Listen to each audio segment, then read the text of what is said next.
할렐루야. 오늘은 에스라서입니다. 에스라는 하나님의 백성들이 불행하게도 바벨론 포로로 잡혀갔다가 바벨론 제국이 페르시아에 의해서 멸망당하고, 그리고는 그 고레스 임금에 의하여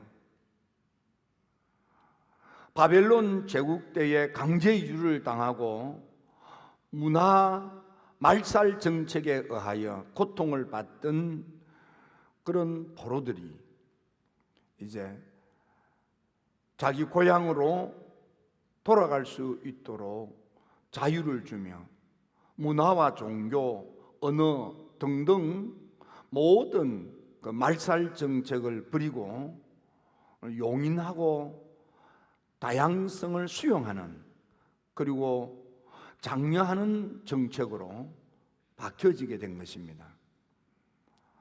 바벨론 포로로 잡혀갔다가 포로가 된 하나님의 백성 이스라엘이 고국 땅으로 돌아올 때에 BC 537년에 스룹바벨에 의하여 1차 돌아오고, 2차로 458년도에 학사 에스라의 지도로 고레스의 칙령에 의하여 돌아오게 됩니다. 그리고 마지막 세 번째는 BC 444년 느헤미야의 지도로 마지막 세 번째로 하나님의 선민 이스라엘 백성들이 하나님의 도성 예루살렘으로 귀환을 하게 됩니다. 그래서 세 번의 포로에서의 귀환이 있었는데, 오늘 본문은 두 번째 BC 584년 에스라의 지도로 고레스의 칙령에 의하여 하나님의 도성으로 돌아오는 두 번째 포로 귀환에 얽힌 이야기가 되겠습니다. 북쪽 나라, 그러니까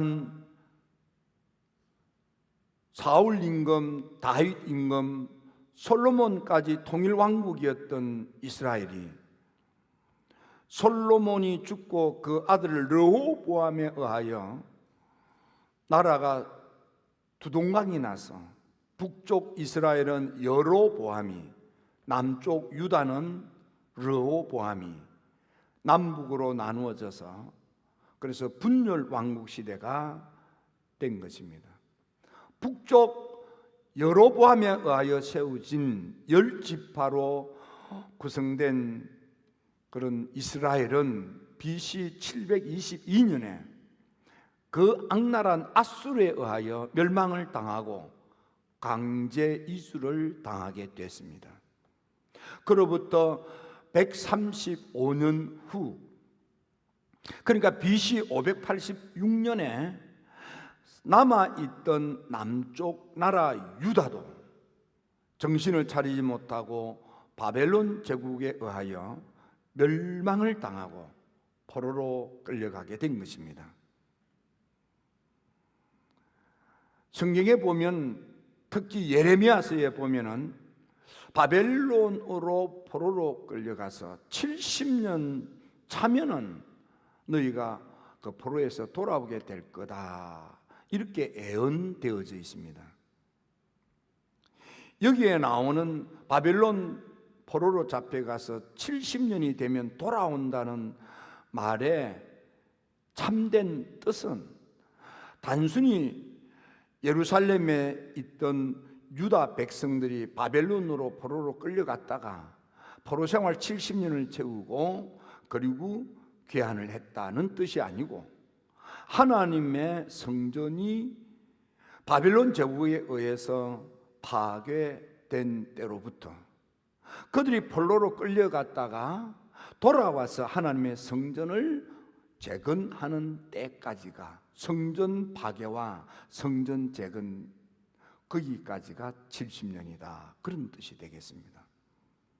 그래서 문자적으로는 바벨론에서 돌아왔다는 뜻이지만은 실제로는 성 무너진 성전을 다시 일으켜 세우는 그 기간이 바로 70년이 되는 것입니다.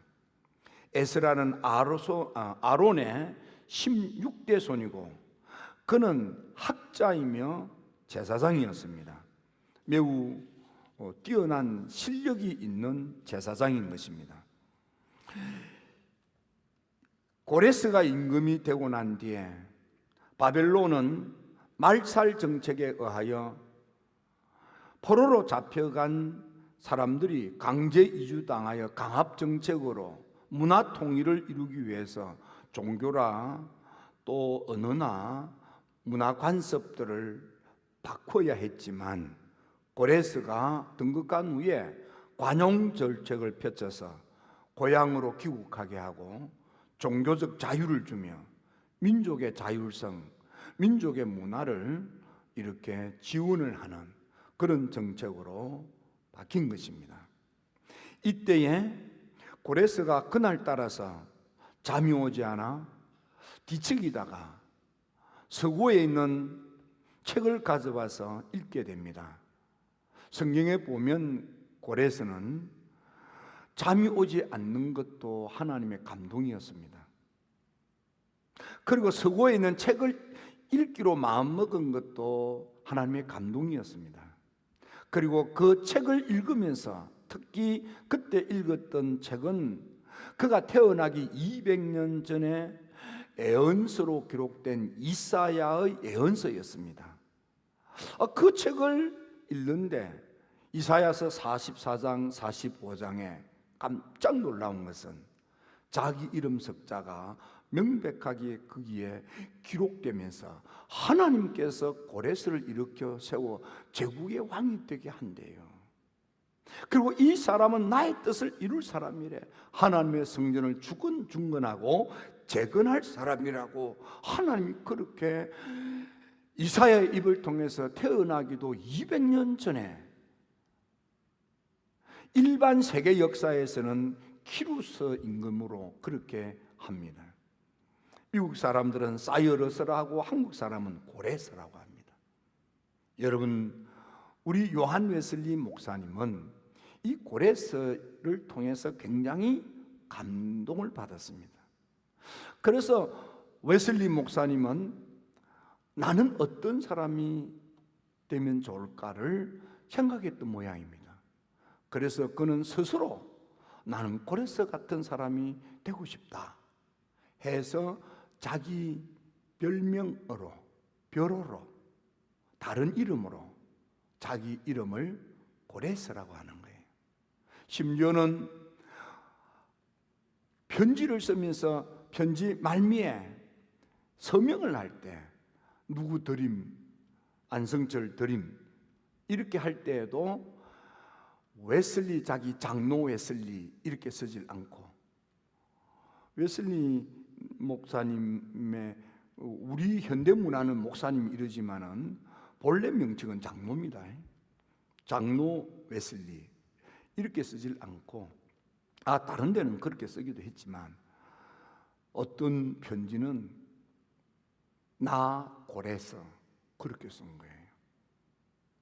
일반 세계사에는 그걸 키루스라고 하고, 영어를 하는 사람은 사이러스라고 합니다. 고레스예요, 고레스. 웨슬리가 왜 그랬느냐? 믿음이 없었지만, 하나님을 몰랐지만 성령의 거룩한 감동으로 마음이 동하니까 아멘, 아멘하고 성령께서 내 마음을 움직이시는 역사, 은혜 역사에 그걸 받아들이고 그걸 따름으로 하나님의 백성들이 하나님의 도성을 찾아 하나님의 성전을 건축토록 지원하고 도왔단 말이에요. 나도 이런 사람이 되었으면 좋겠다. 웨슬리 동생 찰스는 형님이 그렇게 말하니까 나는 아가페스라고 했으면 좋겠다. 그래서 제가 아가페스가 어떤 사람인지 몰라서 웨슬리를 전공한 교수들 몇 사람한테 여쭤봤는데 다 몰라요. 잘 모르겠대. 나도 아직 모르겠어요. 어쨌든 웨슬리는 고레스가 성령의 감동으로 마음이 동할 때, 지금까지는 믿음이 없었지만, 지금까지는 하나님을 몰랐지만, 그 거룩한 은혜로 말미암아 마음이 동할 때 그걸 받아들이고 거기에 따름으로 위대한 임금 고레스가 됐단 말이에요. 제2의 성전 에스라 성전이 건축되게 됐단 말이에요. 무너져버린 하나님의 성전이 다시 재건되었단 말이에요. 웨슬리는 무너진 중세교회가 다시 일어서는, 쇠퇴한 영국교회가 다시 복음의 등불을 거는 그런 헌신자가 되고 싶어서 나는 고레스 같은 사람이 됐으면 좋겠다, 그렇게 생각했던 것입니다. 웨슬리가 그렇게 원했던 고레스, 그는 어떤 사람입니까? 첫째는 성령의 감동을 믿음으로 받아들인 사람. 성령의 거룩한 감동이 마음을 움직일 때에 그 마음을 자기 마음으로 받아들이는 거예요. 여러분, 하나님의 은혜로 마음이 동할 때에 믿음으로 아멘하고 그걸 받아들이고 그 마음이 동할 때에 따르고 순종하시기를 바랍니다. 하나님의 은혜 역사로 마음이 동할 때에 세속적인 생각으로 펼쳐버리지 마시고 받아들이는 거예요. 사도 바울은 고린도 교인들에게 편지를 쓸 때 사람은 두 종류의 사람이 있는데, 육의 생각에 사로잡혀 육의 충동질에 의하여 육을 따라 사는, 육의 열매를 맺고 허무한 인생을 사는 쭉정이 인생이 있는가 하면, 성령의 생각을 받아들여 성령의 감동에 따라 성령의 열매를 맺고 사는 영의 사람이 있다 그랬습니다. 웨슬리가 볼 때 고레스는 영의 열매를 맺고 사는 영의 사람이었습니다. 여러분, 신약성경에 보면 안디옥 교회, 거기에 바나바 집사님이 탁 가서 보니까 하나님의 은혜가 충만한 것이 보이는 거예요. 성령의 감동에 따라 아멘 아멘 순종하는 위대한 교회 안디옥 교회가 사도행전 중심의 부흥 시대를 열어가는 것을 우리는 볼 수 있습니다. 이스라엘의 초대 임금 사울은 어떻습니까? 사무엘을 만났을 때, 라마나요스를 찾아갔을 때에 성령 충만한 은혜를 받았어요. 사무엘을 만나서 새 마음이 들었어요. 새 마음은 들었지만, 새 마음을 먹었지만 성령 충만함은 없었어요. 근데 그 새 마음을 가지고, 뉴하트를 가지고 라마나요스를 갔더니 하나님의 영이 임하여 영에 충만한 사울이 되었을 때 그는 이스라엘의 첫 번째 왕이 되는 거예요. 하지만 그 성령의 거룩한 은혜의 역사로 말미암아 마음이 동할 때에 믿음으로 받아들이고 따르던 사울이가 하나님의 거룩한 성령의 은혜의 감동을 잃어버리고 악한 영 마귀 사탄한테 정신을 빼앗기고 마음을 빼앗기고 악한 영 마귀 사탄의 충동질에 놀아나니까 그만 버림을 받고 자식까지 막 하는 저주받은 임금이 되고 말았습니다. 여러분, 다윗은 어떻습니까? 하나님의 성령의 충만함을 받았던 다윗, 찬양하면 악령도 떠나가던 다윗. 그러나 역대상 21절에 보니까 사탄이가 막 마음에 충동질을 했습니다.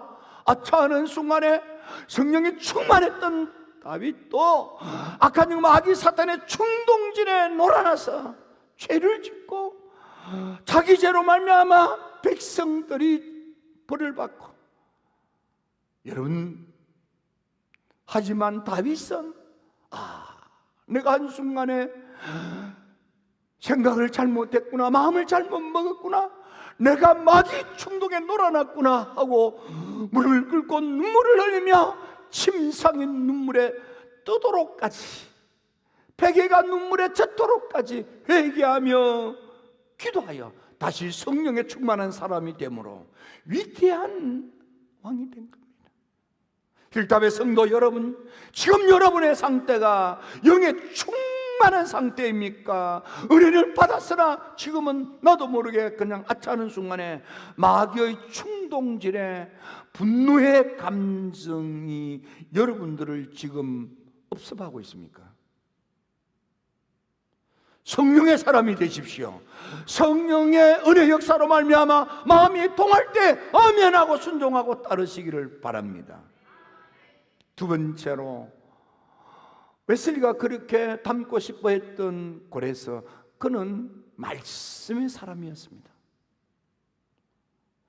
잠이 오전 깊은 밤에 쓰고 있는 책을 찾아와서 읽었는데 그 속에 하나님의 말씀이 비로소 들려지자 청지기의식, 하나님은 나를 이렇게 제국의 임금이 되게 한 것은 하나님의 뜻이 있구나, 하나님의 계획이 있구나.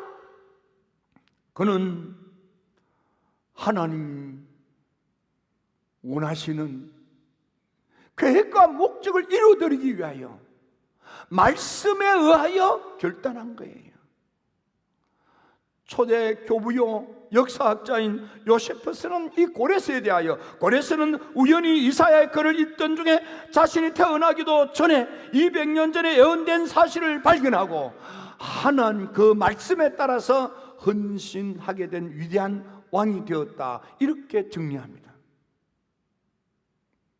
이사야서 44장 28절에 보니까 내가 내 목자를 세우는데, 고레스라는 목자를 세우는데 그가 나의 모든 기쁨을 이룰 거다. 하나님이 기뻐하는 것을 이룰 사람이다. 그 고레스는 무엇으로 하나님을 기쁘시게 하는 일을 성취할 거냐 하면 하나님의 성전을 중건하리라, 하나님의 성전의 기초를 놓으리라. 내가 그에게 기름 부음의 은혜를 주어서 고레스를 나의 능력의 손으로 딱 붙들어 주어서 대적과 싸워 이기게 함으로 대적들이 그 앞에서 항복하게 될 거다. 그의 모든 장애를 내가 평탄하게 만들어 줄 거다. 닫힌 쇠문을 내가 다 부수며 쇠빗장을 꺾어버리고 문들을 확 열어줄 거다. 어두워 보이지 않던 보화가 숨겨진 재물이 굴러 들어오도록 내가 복을 줄 거다. 하나님의 이 말씀을 듣는 순간에 그는 결단했습니다. 그래서 백성들에게 공포도 하고 저수를 내려서 하나님의 백성들이 하나님의 성전을 짓기 위하여 하나님의 도성으로 나아가 하나님의 성전을 주군하기 위하여 기쁜 마음으로 귀환하고자 하는 사람들이 무사히 하나님의 도성으로 나아가 하나님의 성전을 건축할 수 있도록 그들에게 필요한 은금, 각종 물자, 짐승들을 제공해 주어라. 무엇보다도 그들이 하나님의 성전을 건축할 수 있도록 기쁨으로 성전 건축의 예물을 주어라 그랬습니다. 그들이 올라가고 그렇게 할 수 있는 여유가 되는 경비도 지원을 해주지만 나아가서 성전 건축의 예물도 기쁨으로 드려라 그랬습니다. 여러분, 고레스는 이 모든 것을 자기 생각대로 한 게 아니에요. 하나님의 말씀 때문에 그렇게 한 거예요. 성령의 역사는 은혜의 역사입니다. 웨슬리는 하나님의 은혜 역사가 먼저지만은 하나님의 은혜 역사가 있으면 그것을 어떻게 할 것인지를 알기 위하여 객관적인 진리가 되는 하나님의 말씀을 붙잡아야 한다. 그래서 말씀의 사람이 되어야만 되는 거예요. 성경을 읽고 성경에 기록된 하나님의 뜻을 발견하고 그걸 붙들고 말씀대로 아멘해야 한다. 세 번째로, 웨슬리가 그렇게 닮고 싶었던 꼴에서 그는 어떤 사람입니까? 그날 이후로 하나님이 함께하는 사람이 되었습니다. 하나님이 함께하는 사람. 웨슬리 목사님은 일생을 살고 난 뒤에 자기의 삶을 뒤돌아보면서 내게 있어서 가장 좋았던 것은 하나님이 나 같은 것도 싫어버리지 아니하고 나와 함께 하시는 것이었다. 하나님이 함께 동행하는 인생. 여러분, 요셉 보세요. 인신매매를 당하고 머슴살이, 종살이, 누명을 뒤집어 쓰고 감옥살이. 하나님이 함께 하니까 그것이 요셉이가 형통케 되는, 잘 되는 역사가 눈으로 볼 때는 인신매매, 눈으로 볼 때는 머슴살이, 종살이, 눈으로 볼 때는 누명을 뒤집어 쓰고 억울한 옥살이지만은 그게 하나님이 요셉이를 잘되게 형통케 하셨더라. 여러분, 우리는 하나님이 함께함으로 요셉이가 형통케 했다 이렇게 되어 있는데, 하나님께서 요셉이와 함께함으로 요셉이가 잘되게 했더라. 우리 눈에는 인신매매, 우리 눈에는 머슴살이, 종살이, 우리 눈에는 없는 죄를 뒤집어 쓰고 감옥살이, 그게 뭐가 잘 되는 거예요? 재수가 없어도 이렇게 재수가 없을 수 없고, 꼬여도 내 인생이 이렇게 꼬일 수가 없지. 근데 하나님이 함께 하니까 그게 요셉이를 잘되게 하는, 형통케하더라, 잘되게 하면 고잉웰 잘되게 하는 거야. 좋아지게 하는 거야. 남의 나라, 남의 제국의 최고 가는 총리가 되는 거예요. 여러분, 끝을 보아야만 하는 거예요. 요셉이가 하다가 중간에 하나님 붙들고 하나님과 동행하지 않았다면 아니간만 못하는 거예요. 여러분, 믿음은 끝까지 하셔야만 됩니다. 하나님 손을 붙들고 끝까지 가시기를 바랍니다. 모세도 하나님이 함께 하니까 바로도 굴복시키고 요단강도 가르고 호계 바다도 가르고 놀라운 지도자가 되는 것입니다. 가니콩을 만난 기도원도 하나님이 함께 하니까 미안을 몰아내고 위대한 사사가 됐던 것입니다. 여호수아도 하나님이 함께 하니까 요단강을 가르는 것이고, 여러분, 하나님과 함께하는 여러분들 되시기를 바랍니다. 하나님이 함께 하시면 하나님의 능력의 의로운 오른손으로 여러분들 붙들어 주십니다. 대적이 여러분들 앞에 무릎을 팍팍 꿇도록 만들어 주십니다. 삶의 모든 장애물을 제거하십니다. 재정의 복, 재물의 복, 물질의 복으로 축복하십니다. 그래서 하나님께 영광을 돌리도록, 하나님께 영광을 돌리도록 하나님이 그렇게 여러분들을 복주고 복주시는 거예요. 우리 힐탑의 성도 여러분, 여러분들로 인하여 마지막 하나님께 영광을 돌리는, 여러분들로 인하여 많은 사람들이 하나님을 알게 되는 놀라운 역사가 있게 되기를 주의 이름으로 축원합니다.